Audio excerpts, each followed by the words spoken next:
पर भाग पढ़ने जा रहे हैं 16वें नंबर का, जिसके अंदर आज हम पढ़ेंगे जो हमारा नया कंटेंट हमने स्टार्ट किया था सिंधु सरस्वती सिविलाइजेशन, और उसका आज एक छोटा सा टॉपिक जो अपन लेंगे यहाँ पर वो है आपका सरस्वती रिवर। तो सरस्वती नदी, उसी के बारे में आज अपन यहाँ पे चर्चा करेंगे। तो देखते हैं अपन कि सबसे पहले यानी कि आपके सरस्वती नदी है जिसके बारे में हम ये कहते हैं कि हाँ सरस्वती नदी थी भी या नहीं थी, और थी तो यानी इसके क्या साक्ष्य हैं, कैसे हमें प्राप्त होते हैं, उन सब चीजों के बारे में आज हम यहाँ पर देखेंगे। तो सबसे पहले अपन देखते हैं इसका भाव क्षेत्र। तो flow region of Saraswati river and its tributaries was between region of Ganga and Sindhu, यानी कि जो आपके सरस्वती जो नदी है उसका जो भाव क्षेत्र है वो कहां पर आपके गंगा और सिंधु नदी उन दोनों के मध्य के अंदर उसका भाव क्षेत्र था। कि सरस्वती नदी है वो आपके गंगा से लेकर के सिंधु नदी के बीच के अंदर यानी कि बहती थी। इन द वैदिक एज यानी कि आपके वैदिक काल के अंतर्गत Saraswati river was the base of people's life, यानी कि आपके क्या दिया गया है इन द वैदिक एज, यानी कि वैदिक काल में Saraswati river was the base of people life, यानी कि मानव जीवन का आधार था।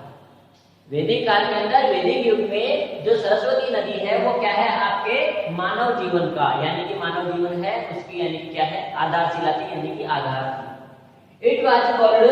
नदी में देवित में, इट वाज कॉल्ड यानी इसको और नाम से जाना जाता है, इट वाज कॉल्ड नदी में देवित में एंड अम्बेत में इन वैदिक लिटरेचर, वैदिक साहित्य के अंदर ही सरस्वती नदी है उसको क्या क्या कहा गया आपके नदीत में, देवित में एवं अम्बेत में। तो ये दो नाम आपको ध्यान रखना है, किशन बनता आपका ये कि वैदिक साहित्य में वैदिक लिटरेचर के अंतर्गत सरस्वती जो आपकी यानी कि रिवर है उसको आपके अन्य उनके नामों से यानी उसके एनी नेम कौन कौन से हैं, तो नदीत में, देवित में और सेकंड अम्बेत में। नेक्स्ट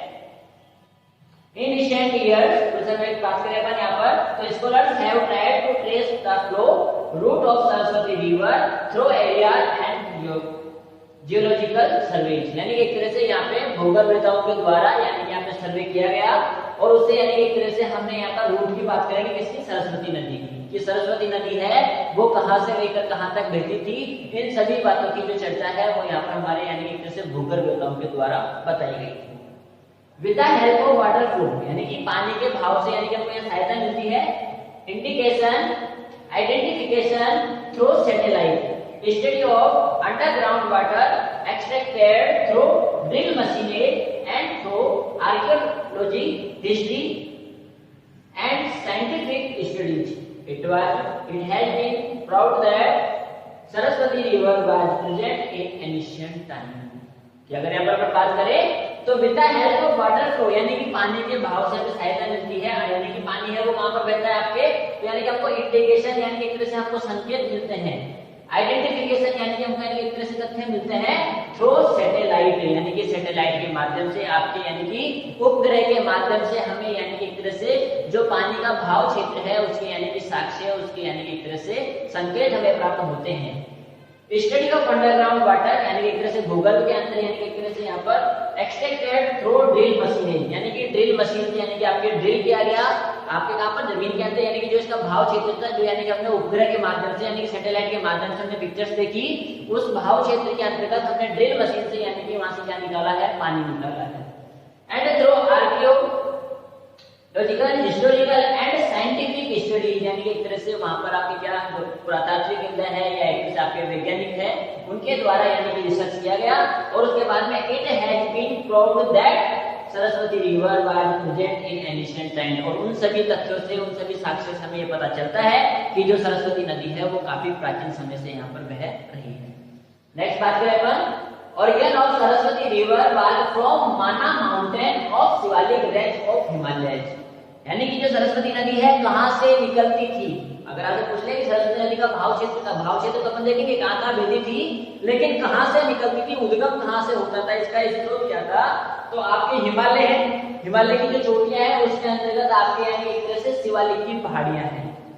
आपके हिमालय क्षेत्र के अंतर्गत शिवालिक की पहाड़ियां हैं, और उन्हीं शिवालिक की पहाड़ियों में एक पर्वत है आपके पहाड़ी कौन सी, माना पर्वत, माना पहाड़ी, तो उसी माना माउंटेन से यानी एक तरह से आपके सरस्वती नदी है उसका ओरिजिन है, यानी कि वो वहां से विकसित होती है, वहां से निकलती है। उसके बाद में from Adi Badri it came down to plains, उसके बाद में आदि बद्री में आकर के यानी कि वो समतल भूभाग के ऊपर उतर जाती है, समतल भूभाग में बहने लगती है। देन उसके बाद में वो कहां का यानी कि फिर then it flow to Kurukshetra Sirsa, Jhansi, अग्रहेरा,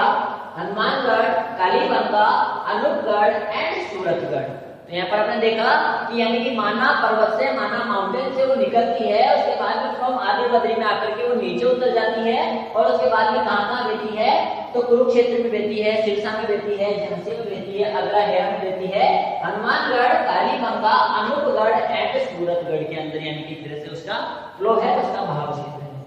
after dividing in many stream it merge in sea, यानी कि उसके बाद के अंदर बहने के बाद में यानी कि मेनी स्ट्रीम काफी यानी इसकी धाराएं हैं, इट मर्ज इन सी यानी कि वो आपके सागर में जाके, समुद्र में जाकर के मिल जाती है। It was 1600 kilometre in length and 3 to 12 kilometre in return, यानी कि तरह से इसकी जो यानी लंबाई है वो कितनी है आपके 1600 किलोमीटर है एंड चौड़ाई की अगर बात करें तो 3 से लेकर के 12 किलोमीटर तक इसकी चौड़ाई है। रिनोवेल आर्कियोलॉजिस्ट डॉक्टर वी.एस. वाकणकर, नाम अच्छे से याद रखना आपको, यानी इसको जो सरस्वती नदी है इसको वापस रिनोव किसने किया, वापस इसको यानी एक तरह से उत्खनन का कार्य किया था, उसके बाद में जो सरस्वती नदी है उसको यानी एक तरह से फिर से यानी इसकी पूरी की पूरी जो खोज किसने की थी, तो वो आपका आर्कियोलॉजिस्ट है, आपका पुरातत्ववेत्ता है, कौन है, doctor V S. Wakankar. Launch a campaign to discover the flow route of Saraswati river and travelled 400 kilometre, sorry आपके 4000 किलोमीटर यहाँ पे। तो यहाँ पर आपने देखा यानी कि जो आपके आर्कियोलॉजिस्ट है डॉक्टर वी.एस. वाकणकर, उसने यानी एक तरह से यानी कि भूगर्भवेत्ताओं के साथ मिलके या और भी यानी एक तरह से सरस्वती नदी का जो भाव क्षेत्र है उसकी खोज करने के लिए इन्होंने 4000 किलोमीटर की यात्रा की थी, लेकिन due to geological changes and lack of water sources cast this river to be extended, यानी कि हम बात करें यहाँ पर सरस्वती नदी थी उसको यानी कि एक तरह से लुप्त कैसे हुई, तो वो हमारे यानी कि जमीन के अंतर्गत यानी कि एक तरह से आपके जलीय परिवर्तन एवं जो यानी इसकी सहायक नदियां थी जो इसके अंदर यानी पानी का सोर्सेज था वो यानी कि धीरे धीरे समाप्त होने लगा, जिसके कारण की सिंधु जो नदी है आपके वो कहीं ना कहीं यानी कि विलुप्त हो चुकी है, लेकिन फिर भी आज वो यानी कि भूगर्भ के अंदर यानी कि धरती के अंदर आज भी बहती है। तो आई होप आपको अच्छे समझ में आया होगा। नेक्स्ट हम जो डिस्कस करेंगे वो आपका पार्ट 17 होगा, जिसके अंतर्गत अपन पढ़ेंगे यहाँ पर जो सिंधु सरस्वती सिविलाइजेशन जो हमारे यहाँ पर कंटेंट चल रहा है उसका नेक्स्ट टॉपिक होगा, और उसके अंदर अपन पढ़ेंगे सिंधु आपके यहाँ पर आर्किटेक्चर, सिंधु स्थापत्य कला, उसी के बारे में अपनी नेक्स्ट क्लास के अंदर मुलाकात।